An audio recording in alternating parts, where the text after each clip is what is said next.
ನನ್ನನ್ನು ಸೋಲಿಸುವ ಒಬ್ಬ ಪಂಡಿತನೂ ಇಲ್ಲವೆನ್ನುವುದು ಬೇಸರದ ಸಂಗತಿ. ಈ ವಿಷಯ ಮೊದಲೇ ತಿಳಿದಿದ್ದರೆ ನಾನು ಇಲ್ಲಿಗೆ ಬರುತ್ತಲೇ ಇರಲಿಲ್ಲ ಎಂದನು.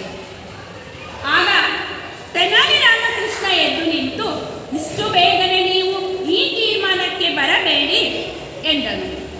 ವಿದ್ಯಾಸಾಗರ ಅವನತ್ತ ನೋಡಿ, ನೀವು ಯಾರು ಎಂದು ಕೇಳಿದನು. ನಾನು ಒಂದೆರಡು ಗ್ರಂಥಗಳನ್ನು ಬರೆದಿದ್ದೇನೆ, ನನ್ನನ್ನು ತೆನಾಲಿ ರಾಮಕೃಷ್ಣ ಎನ್ನುತ್ತಾರೆ ಎಂದನು. ವಿದ್ಯಾಸಾಗರನ ಮುಖ ಅರಳಿತು. ಹೌದೇನೋ, ನಾನು ನಿಮ್ಮ ಬುದ್ಧಿವಂತಿಕೆ ಬಗ್ಗೆ ಕೇಳಿದ್ದೇನೆ, ಆದರೆ ಬುದ್ಧಿ ಚಾತುರ್ಯಕ್ಕಿಂತ ಮುಖ್ಯವಾಗಿ ಆಳವಾದ ಅಧ್ಯಯನ ಮಾಡಿದವರು ಮಾತ್ರ ನನ್ನೊಂದಿಗೆ ವಾದ ಮಾಡಲು ಸಾಧ್ಯ ಎಂದನು. ಅದು ನನಗೆ ತಿಳಿದಿದೆ. ನೀವು ಯಾವ ಗ್ರಂಥದ ಮೇಲೆ ವಾದ ಮಾಡುತ್ತೀರಿ ಪ್ರಶ್ನಿಸಿದ ರಾಮಕೃಷ್ಣ. ಇದಕ್ಕೆ ವಿದ್ಯಾಸಾಗರ, ನಿಮಗೆ ಇಷ್ಟವಾದ ಯಾವುದೇ ಸಂಸ್ಕೃತ ಗ್ರಂಥವಾಗಬಹುದು ಎಂದನು. ಹಾಗಾದರೆ ನಾಳೆ ಸಂಜೆ ಇದೇ ಹೊತ್ತಿಗೆ ನಿಮ್ಮೊಂದಿಗೆ ವಾದ ಮಾಡಲು ಸಿದ್ಧನಾಗಿ ಬರುತ್ತೇನೆ ಎಂದನು ರಾಮಕೃಷ್ಣ. ಇಂದ ಆಸ್ಥಾನವನ್ನು ಪ್ರವೇಶಿಸಿ ತನ್ನ ಪೀಠದಲ್ಲಿ ಕುಳಿತನು.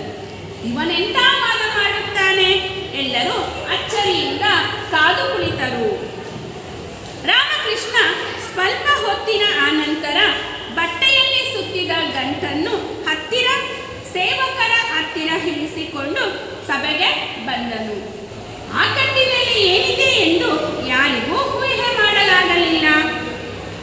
ರಾಮಕೃಷ್ಣ ತನ್ನ ಪೀಠದಲ್ಲಿ ಕುಳಿತು ವಿದ್ಯಾಸಾಗರನಿಗೆ ಹೇಳಿದನು, ನಾನು ಸಿದ್ಧನಾಗಿದ್ದೇನೆ ಸ್ವಾಮಿ, ನಾನು ಸಿದ್ಧ, ಪ್ರಾರಂಭಿಸೋಣ ಎಂದನು ವಿದ್ಯಾಸಾಗರ.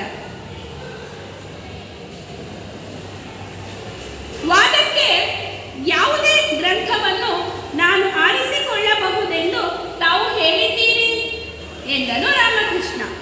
ಇದಕ್ಕೆ ವಿದ್ಯಾಸಾಗರ, ಹೌದು, ಯಾವುದನ್ನು ಬೇಕಾದರೂ ಆರಿಸಿಕೊಳ್ಳಿ ಎಂದರು. ರಾಮಕೃಷ್ಣ ತನ್ನ ಎದುರಿಗಿದ್ದ ಕಟ್ಟನ್ನು ತೋರಿಸಿ, ನಾನು ಈಗ ಈ ತಿಲಕಾಷ್ಟ ಮಹಿಷ ಬಂಧನದ ಮೇಲೆ ವಾದ ಮಾಡುತ್ತೇನೆ, ಆರಂಭಿಸಲೇ ಎಂದನು. ವಿದ್ಯಾಸಾಗರ, ತಿಲಕಾಷ್ಟ ಮಹಿಷ ಬಂಧನ? ಕಣ್ಣನೆನಿಸಿ ಅದು ಅದು ಎಂದು ತೊದಲಿದನು. ಏಕೆ ನಿಮಗೆ ತಿಲಕಾಷ್ಟ ಮಹಿಷ ಬಂಧನ ತಿಳಿದಿಲ್ಲವೇ? ಇದು ನಮ್ಮೂರಿನ ದನ ಕಾಯುವ ಹುಡುಗರಿಗೂ ಗೊತ್ತು ಎಂದು ಹೆಮ್ಮೆಯಿಂದ ಹೇಳಿದನು ರಾಮಕೃಷ್ಣ. ವಿದ್ಯಾಸಾಗರ ತಲೆ ಕೆರೆದುಕೊಂಡನು. ಮುಖ ಮಂಕಾಯಿತು. ಎಷ್ಟು ಯೋಚಿಸಿದರೂ ತಿಲಕಾಷ್ಟ ಮಹಿಷ ಬಂಧನ ಗ್ರಂಥ ಅವನ ನೆನಪಿಗೆ ಬರಲೇ ಇಲ್ಲ. ಇದೊಂದು ಹೇಗೆ ನನ್ನ ಕಣ್ಣು ತಪ್ಪಿಸಿಕೊಂಡಿತು ಎಂದು ಅವನು ಪೇಚಾಡಿಕೊಂಡನು. ಮಹಾಪ್ರಭು, ಏಕೋ ನನ್ನ ದೇಹಾರೋಗ್ಯ ಸರಿಯಿಲ್ಲ, ವಾದವನ್ನು ನಾಳೆ ಆರಂಭಿಸಲು ಅಪ್ಪಣೆ ಕೊಡಿ ಎಂದು ವಿದ್ಯಾಸಾಗರನು ಮಹಾರಾಜರನ್ನು ಬೇಡಿಕೊಂಡನು. ಆಗಬಹುದು, ರಾಜ ಅಪ್ಪಣೆ ಕೊಟ್ಟನು. ತಕ್ಷಣ ವಿದ್ಯಾಸಾಗರ ಜಾಗ ಖಾಲಿ ಮಾಡಿದನು. ರಾಮಕೃಷ್ಣನು ಏನು ಮಾತನಾಡದೆ ಮನೆಗೆ ಹೋದನು.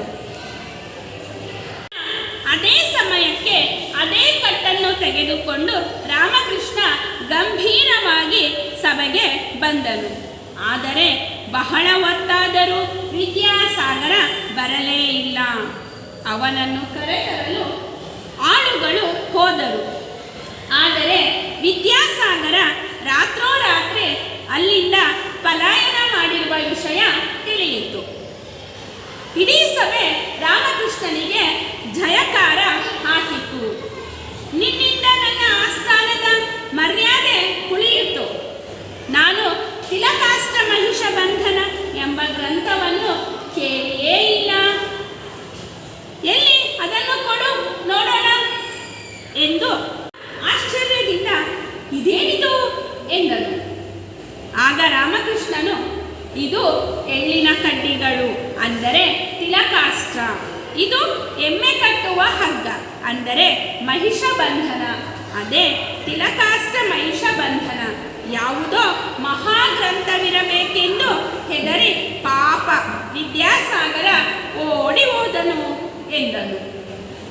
ಎಲ್ಲರ ನಗು ಬಹಳ ಹೊತ್ತು ಸಭಾಸ್ಥಾನವನ್ನು ತುಂಬಿತು.